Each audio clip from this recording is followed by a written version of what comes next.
अस्सलामुअलैकुम। हमने daily life के लिए न्यूटन्स फर्स्ट, सेकंड और थर्ड लॉ को देखा और प्रैक्टिकल लाइफ के एग्जाम्पल को एग्जामिन किया और हमें समझ भी आ गया कि हाँ, हर जगह पे न्यूटन का जो लॉ है वो अप्लाई होता है। आजकल भी जो भी काम हो रहा है आपके इर्द गिर्द, अभी आप देख लें तो वो सारा न्यूटन, अगर उसमें मोशन कहीं पे इन्वॉल्व है तो न्यूटन लॉ वहाँ पे काम करता है और आपको नज़र भी आता है और कोई मसले वाली बात नहीं है।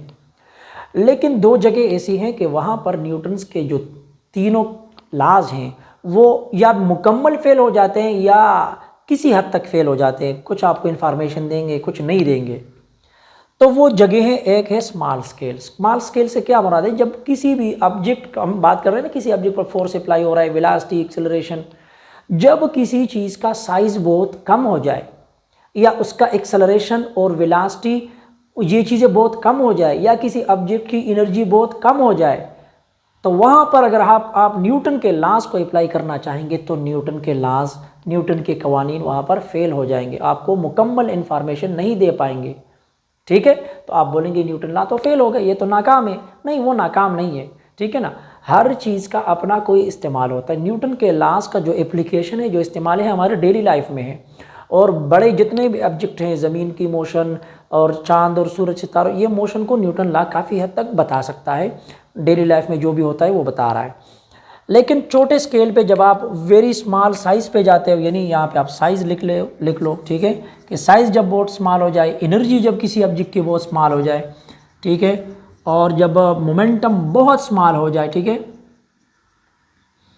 मोमेंटम आप कह लो, और इसके साथ अगर आप चाहते हो तो मास कह लो, अगर मास बहुत ज़्यादा स्मॉल हो जाए, तो इसके अलावा भी कुछ चीज़ें हैं कि वहाँ पर, यानी जब जो ये चीज़ें, ये क्वांटिटीज़ बहुत स्मॉल हो जाए ना, बहुत छोटी हो जाए, जैसे अगर आप यानी एटम की बात करते हैं, साइज़ की बात कर लें, या एनर्जी या मोमेंटम या मास की बात कर लें, तो एटम तो बहुत छोटा है ना। अब न्यूटन के लॉज वहाँ पर काम नहीं करते। जिस तरह इलेक्ट्रॉन हो गया ना, इलेक्ट्रॉन उसकी जो वाइब्रेशन है या उसकी जो रिवोल्यूशन अराउंड द न्यूक्लियस है, उसके लिए फिर न्यूटन का कानून काम नहीं करता, वो फेल हो जाता है। ठीक है, तो क्योंकि साइज़ और मास और ये सारी चीज़ें बहुत छोटी हैं, ये लिमिटेशन है। ठीक है ना, ये हद है। ठीक है, कि इस हद से आगे फिर न्यूटन के कानून को आप इस्तेमाल नहीं कर सकते, ये काम नहीं करेगा। फिर क्या करेंगे? यहाँ पर हम क्वांटम मैकेनिक्स को इस्तेमाल करते हैं। मैकेनिक्स का मतलब स्टडी ऑफ मोशंस। तो यहाँ पर हम जब किसी चीज़ की मोशन की बात करते हैं तो फिर न्यूटोनियन मैकेनिक की जगह, न्यूटोनियन या क्लासिकल, इसको न्यूटन के नाम से भी जाना जाता है कि न्यूटोनियन मैकेनिक्स जो हमारा मैकेनिक्स है, जो हमने 3 लॉज पढ़ी या इसके अलावा भी कुछ है, तो इसको न्यूटोनियन मैकेनिक्स भी कहा जाता है, क्लासिकल मैकेनिक भी कहा जाता है। लेकिन छोटे स्केल पे फिर हम क्वांटम मैकेनिक्स को अप्लाई करते हैं। क्या? किस चीज़ को?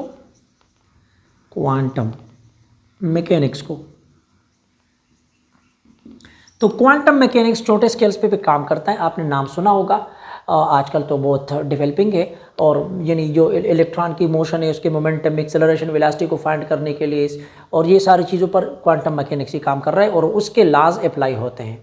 ठीक हो गया, तो ये तो एक बात हो गई। दूसरी जो चीज़ है वो हाई स्पीड। जब आप किसी ऑब्जेक्ट की स्पीड को बहुत ज़्यादा बढ़ा देते हैं तो फिर न्यूटन के जो लॉज है बोलते हैं भाई हमारा बस हो गया, हम मज़ीद काम नहीं कर सकते। अगर आप उसको अप्लाई करेंगे तो रिजल्ट आपके पास ठीक नहीं आएगा।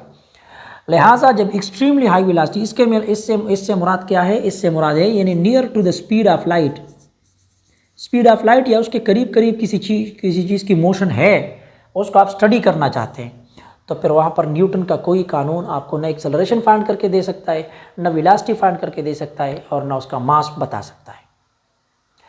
लिहाजा वहाँ पर फिर हम एक और टर्म को, इसको रिलेटिविस्टिक वेलोसिटीज़ भी बोलते हैं, और इसको हम यहाँ पर जब हम जो मैकेनिक इस्तेमाल करते हैं उसको हम कहते हैं रिलेटिविस्टिक मैकेनिक्स। रिलेटिविस्टिक मैकेनिक्स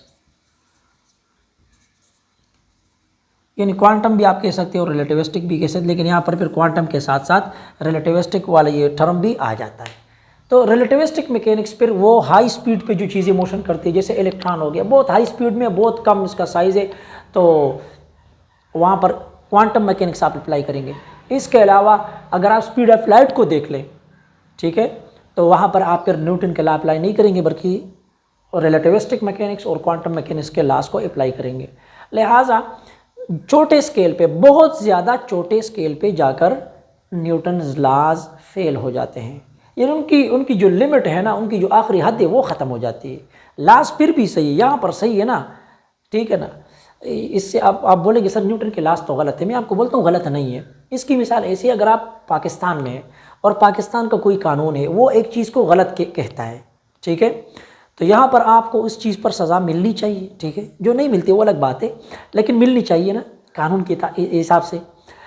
आप किसी और मुल्क में चले जाते हैं, उस मुल्क में वो काम जुर्म नहीं होता, तो वहाँ पर आपको सज़ा नहीं मिलती क्योंकि वो जुर्म ही नहीं है। तो किसी और जगह पर जाके ना उसके रूल्स रेगुलेशन चेंज हो जाते हैं। तो जो यूनिवर्स है ना, यूनिवर्स जो कायनात है पूरी, इसकी भी जो है ना मुख्तलिफ़ जगहों पे, मुख्तलिफ़ पैराडाइम्स में, मुख्तलिफ़ रिजीम्स में इसके एक जैसे लाज अप्लाई नहीं होते कि एक ला है और हर जगह पे अप्लाई होगा। स्मॉल स्केल पे और हाई स्पीड्स पे एक मैकेनिक अप्लाई हो रहा है, एक किस्म की ला काम कर रही है, उसका कानून कुछ और है। जब आप रफ्तार को कम करेंगे और साइज़ और मास को बड़ा करेंगे तो वहाँ पर कोई और ला, कोई और कानून लागू होगा जो यहाँ के लिए ठीक होगा, ठीक है ना।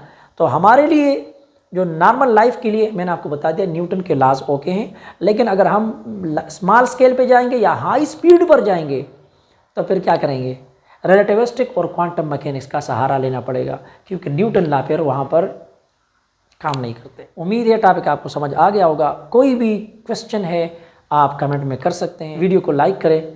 Thank you. अल्लाह हाफिज़।